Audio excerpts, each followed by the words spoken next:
முதல் வாசகம் அரசர்களாகமம் முதல் நூல் அதிகாரம் 8 திருவசனங்கள் 22 முதல் 23 மற்றும் 27 முதல் 30 வரை. பின்னர் சாலமோன் ஆண்டவரின் பலிபீடத்தை நோக்கி நின்று கொண்டு இஸ்ரேல் சபையார் அனைவர் முன்னிலையில் வானத்திற்கு நேரே தம் கைகளை உயர்த்தி அவர் மன்றாடியது: இஸ்ரேலின் கடவுளாகிய ஆண்டவரே, மேலே விண்ணிலும் கீழே மண்ணிலும் உம்மை போன்ற வேறு கடவுள் யாருமில்லை.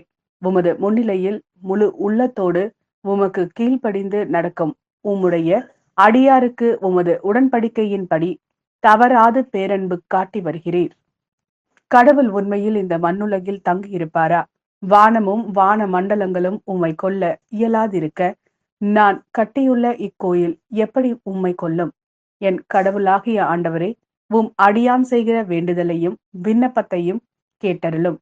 உம் அடியான் இன்று உம் முன்னிலையில் எழுப்பும் கூக்குரலுக்கும் செய்யும் வேண்டுதலுக்கும் செவிசாய் தருளும். என் பெயர் இவ்விடத்தில் விளங்கும் என்று இக்கோவிலை பற்றி நீ சொல்லியிருக்கிறீர். இவ்விடத்தில் உம் அடியான் செய்யும் வேண்டுதலை கேட்டருள்வதற்காக இரவும் பகலும் உமது கண்கள் இதனை நோக்கி இருப்பவனவாக.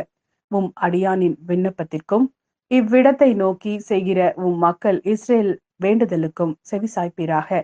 உமது உறைவிடமாகிய விண்ணகத்திலிருந்து கேட்டு அருள்வீராக. கேட்டு மன்னிப்பு அருள்வீராக. இது ஆண்டவரின் அருள்வாக்கு. இறைவா, உமக்கு நன்றி.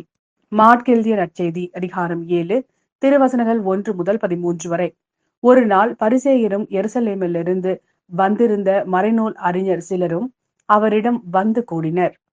அவருடைய சீடருள் சிலர் தீட்டான, அதாவது கழுவாத கைகளால் உண்பதை அவர்கள் கண்டார்கள். பரிசேயரும் ஏன் யூதர் அனைவருமே தம் மூதாதையர் மரபை பின்பற்றி கைகளை முறைப்படி கழுவாமல் உண்பதில்லை. சந்தையிலிருந்து வாங்கியவற்றை கழுவிய பின்னரே உண்பர். அவ்வாறே கிண்ணங்கள், பரணிகள், செம்புகள் ஆகியவற்றை கழுவுதல் போன்று அவர்கள் கடைபிடிக்க வேண்டிய மரபுகள் இன்னும் பல இருந்தன. ஆகவே பரிசேயரும் மறைநூல் அறிஞரும் அவரை நோக்கி, உம் சீடர் மூதாதையர் மரபுப்படி நடவாமல் தீட்டான கைகளால் உணவு அருந்துவதேன் என்று கேட்டனர். அதற்கு அவர், வெளிவேடக்காரர்களாகிய உங்களை பற்றி ஏசாயா பொருத்தமாக இறைவாக்கு உரைத்திருக்கிறார். இம்மக்கள் உதட்டினால் என்னை போற்றுகின்றனர், இவர்கள் உள்ளமோ என்னை விட்டு வெகு தொலையில் இருக்கின்றது. மனித கட்டளைகளை கோட்பாடுகளாக கற்பிக்கின்றனர். இவர்கள் என்னை வழிபடுவது வீண் என்று அவர் எழுதியுள்ளார். நீங்கள் கடவுளின் கட்டளைகளை கைவிட்டு மனித மரபை பின்பற்றி வருகிறவர்கள் என்று அவர்களிடம் கூறினார். மேலும் அவர், உங்கள் மரபை நிலைநாட்ட கடவுளின் கட்டளைகளை வெகு திறமையாக புறக்கணித்து விட்டீர்கள். உன் தந்தையையும் தாயையும் மதித்து நட என்றும், தந்தையையோ தாயையோ சபிப்போர் கொல்லப்பட வேண்டும் என்றும் மோசே உரைத்திருக்கிறார் அல்லவா?